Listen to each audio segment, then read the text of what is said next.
एक छोटी सी बालिका छत के ऊपर खड़ी है, मां साथ में है। राजघराने की बेटी छोटी सी बच्ची छत के ऊपर खड़ी। उसी समय एक बारात जा रही।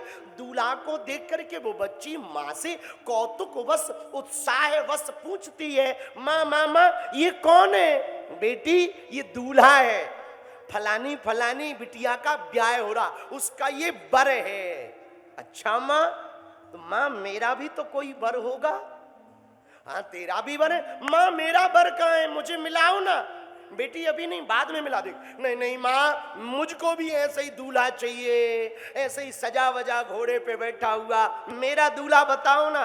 बच्ची की जिद पर मां क्या बोले, छोटी सी बच्ची अब क्या बताए, तो नीचे हाथ पकड़ करके ले गई और ठाकुर गोविंद को दिखाकर बोली, बिटिया यही तेरा दूल्हा है, यही तेरा बर है। जैसे ही उसको देखा, श्याम सुंदर चितवन सरोज कजरारी, अखियां घुंघराली लटे लटके मुख ऊपर कुंडल लोल कपोलन की, निवछावर प्राण करूं कृष्णा बल जाऊं लला के बोलन की। घुंघराली लटे लटके मुख ऊपर उस कृष्ण चंद्र वन चंद्र मुरली मनोहर छलिया गिरधारी वनवारी, चितचोर माखन चोर कृष्ण कन्हैया गोविंद को देखा।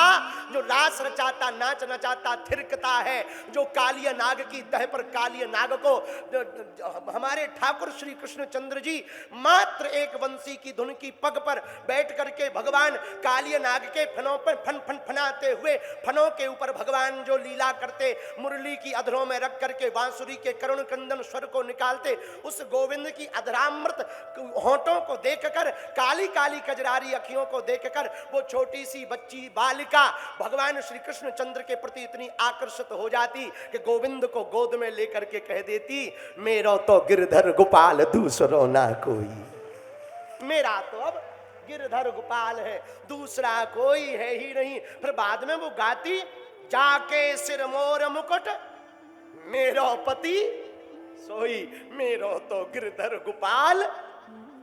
बड़ी हो गई गोविंद के ही जीवन में, बड़ी हो गई। अब तो वो ठाकुर को ही लाल लड़ाती, यही मेरो दूल्हा है, ये चित्त में बैठ गया, यही मेरो दूल्हा है। पता है आपको ये मीरा बालकाल से इतनी बाबरी क्यों थी? ऐसा क्या हुआ? अरे ये कोई साधारण मीरा नहीं है, ना ना ना ना।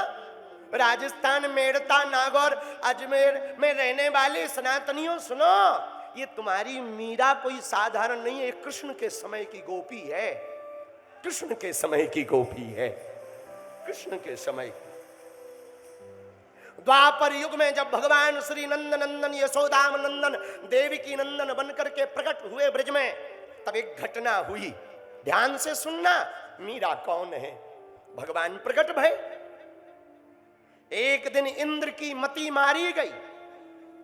इंद्र ने ब्रज में मूसलाधार बारिश की, 7 दिनों तक बारिश हुई। ठाकुर जी कहते, हमने ये कथा सुनी है, ये गोपी उसी समय भगवान को मिली। नया नया ब्रज में एक ब्याह हुआ, नई नई शादी। महाराज जी, शादी की जो नई नवेली दुल्हन ब्रज में आई, उससे उसकी सासू मां ने कहा, सुन यहां एक जादूगर रहता है। वो बेचारी नई नई थी, उसे तो पता नहीं था। मां कौन सा जादूगर? अरे बोली सुन तो, तू अपना घूंघट मत निकालना यहां, और सुन कुछ दिनों के अंदर यहां पर एक जादूगर है, छोटा सा बच्चा 8 साल का, नाम उसका कृष्ण कन्हैया है। तू अपना मुंह ना उसे दिखाना, ना उसकी तरफ देखना। क्यों मां? है तो बच्चा, पर पूरे ब्रज की स्त्रियों को बाने पागल बना रखो है, बड़ो बाबरो है, बड़ो पागल बना देता, ऐसो मंत्र फूंकता, सब उसके पीछे ही डोलती हैं। तो सुन ले कान खोल के, वो आएगा, जिद करेगा, तू ना तो घूंघट निकालेगी ना मुंह देगी। वो सुन, आंखों में तो देखना ही नहीं। जादू भरी तेरी नजर जिधर गई, हाँ जादू भरी तेरी आंखें जिधर गई, नैनों की कटारी बारी बारी छुई मुई छतियन पे गुजर गई। जादू भरी तेरी आंखें, तो बाकी आंखों में ना बड़ा जादू है, देखना नहीं। सुन, तब तक ननंद आई, हाँ हाँ भाभी भाभी भाभी सुन, वो जो है ना नंद को छोरा यशोदा को छोरा, बा को यहाँ सब प्यार ते कनुआ कहवे कनुआ, काना कहते हैं काना। बड़ो जादूगर है भाभी, मेरी बात मान लेना प्लीज, तुम बा को मुंह ना देखना। अब बेचारी नहीं नहीं, उसे क्या पता, पहली बार ब्याह भव के आई है, उसे लगा होगा खतरनाक आदमी है, तो बच्चा पर डेंजर हो सकता। बेचारी चुप हो गई। 2 दिन बाद ठाकुर जी आए। काकी काकी, ओ काकी। हाँ लाला, मैंने सुनो तेरे घर पे नई नई बहू रानी आई है। हाँ सही सुनो। काकी बुरा ना मानो, नेक जो मुंह देख ले, जा तू ही जा। काकी ने धक्का दिया बहू को, आ गया, कान में को आ गया, वही जादूगर। बाने घूंघट पकड़ लो। अब ठाकुर जी तो लीलाधर, अरे ओ भाभी, पहली बार तुम ब्रज में आई है, मुखड़ो तो दिखाई दे, कैसी दिखबे। बाने घूंघट में ही सिर लाओ ना। अरे पागल है क्या, दिखा मुंह। नेक भाभी मुंह तो देख ले, गोरी है, कारी है, काली कलूटी है, नेक मुंह तो दिखा दे। बाने फिर सिर लायो ना, घूंघट जोर से पकड़ लिया। भगवान ने घूंघट पकड़ा और झटका मारना चाहा, बाने ठाकुर जी को कोहिनी मार दी, गिर गए ठाकुर जी। भगवान तो सब जानते हैं, अंतर्ध्यान है, अंतर्यामी है, मन की जानने वाले हैं। भगवान बोले अच्छा मेरो मुंह ना देखने तुझे, जा, मैं भी वचन दे रहा हूं नंद को छोरा, आज के बाद ना तू को मुंह दिखाऊंगा ना तेरो देखूंगा। और चले गए। भगवान जब चले गए, ठाकुर जी जब चले गए, उसको लगा छोटा सा बच्चा है, नाराज हो गया तो हो गया, क्या फर्क पड़ता। लेकिन तब तक गोवर्धन लीला हुई ब्रिज में, गिरिराज लीला। इंद्र ने पानी बरसाया तो ठाकुर जी के पास संपूर्ण ब्रजवासी पहुंचे। इंद्र की मति मारी गई, कोई उपाय करो। भगवान ने कहा गोवर्धन के पास चलो। गोवर्धन के पास आए। भगवान ने छोटी सी अंगुली पर, कनिष्ठ अंगुली पर पूरे गिरिराज को रख लिया। नाम पड़ गया गिरिराज धरण। 2-3 दिन के अंदर सारे ब्रजवासी गोवर्धन पर्वत के जो नीचे छुपे हुए थे ना पानी से बचने के लिए, वो सब ठाकुर के दर्शन करने आए। कोई मक्खन खिला रहा, कोई हाथ दबा रहा, कोई ठाकुर को जी भर के देख रहा। जरा देर ठहरो श्याम, थोड़ा देख लेने दो, अभी हमने जी भर के देखा नहीं है। जी भर के देख रहा कोई। अब वो गोपी भी आई जिससे भगवान नाराज थे, वो भी आई, जिसको मुंह नहीं दिखाना था।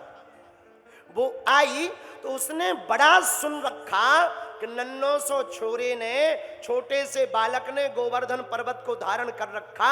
उसने सोचा जरा एक बार तो चुपके से देख लें कि वो कौन है। और जहां एक बार नजर गई, सोई बाबरी हो गई। अपनों घूंघट घूंघट फेंक कर ठाकुर जी के सामने ऐसी खिंची खड़ी हो गई मानो चुंबक खिंची हुई चली आई है। जैसे लोहा खिंचा आता ना चुंबक की तरह, वैसी खिंची हुई गोपी गोविंद के सामने खड़ी हो गई। भगवान पहचान गए ये वही है जिसने अपना मुंह ना आए, मुंह को दिखाओ तो। भगवान ने टेढ़ो मुंह कर लो, वो उस तरफ भागी भागी गई, भगवान ने इस तरफ मुंह कर लो, भागी भागी। अब तो उसे ऐसी ललक लगी कि रही ना पाए, और वो जिस तरफ जाए भगवान वहीं से मुंह हटा ले। अंत तो गत्वा वो इधर भागे उधर भागे, दिन भर यही चला। रात को भगवान ने ऊपर ही मुंह कर लिया, ले देख ले, ऊपर मुंह कर लिया।